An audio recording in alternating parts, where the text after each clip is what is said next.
All acceptable.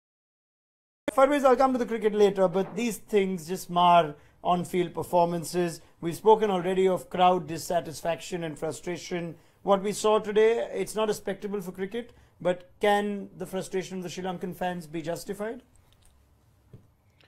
I think it's not at all acceptable. I mean, when it's making headline for the wrong reasons, it's never good to not for the team or not to the country. So I think it's pretty sad what happened.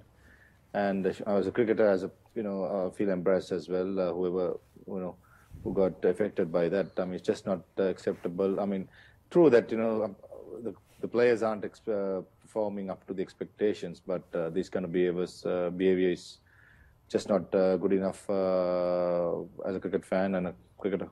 Yes, it's a bad phase for the team, which is understandable because the best of teams go through it.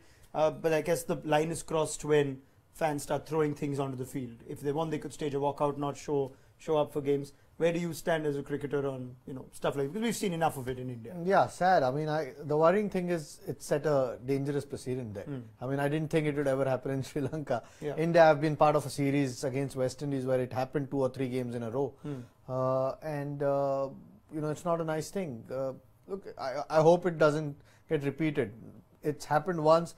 I can't see the results changing too much. The way Sri Lanka is playing at the moment, it's such a mismatch, and they are playing badly as well, that they might have similar results in the next 2 games. Would the crowd react the same way? It is a little bit worrying for Sri Lankan cricket because that is one country where you almost didn't think it could happen. So hopefully the crowd doesn't repeat that because the players are trying as hard as they can.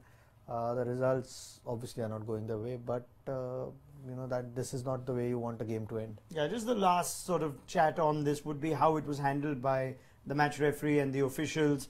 So I'm sure they followed the textbook or the law book and they tried their best to get the game completed naturally. And the word is that the law is that you need to remove all the players, and if that can be managed and the game completed, so that happens. But with 8 to get, 40 odd balls with 6 wickets in hand, does it sometimes, common sense should sometimes be to just forfeit the game, or do you believe that yes, what the officials did there is in the best interest of the game? No, in my opinion, it's pretty bizarre. I mean, absurd really. I mean, 8 runs to win, there was only going to be 1 winner. It wasn't a tight game. Again, people will throw a rule book at us and say, that's part of the rule. TV viewers would be watching that and then go, why should you watch a game? I mean, like the 2 batters were sitting out there for 20 minutes. They go in, that after 10 minutes, 15 minutes, you're asked to come out and try and score those 8 runs.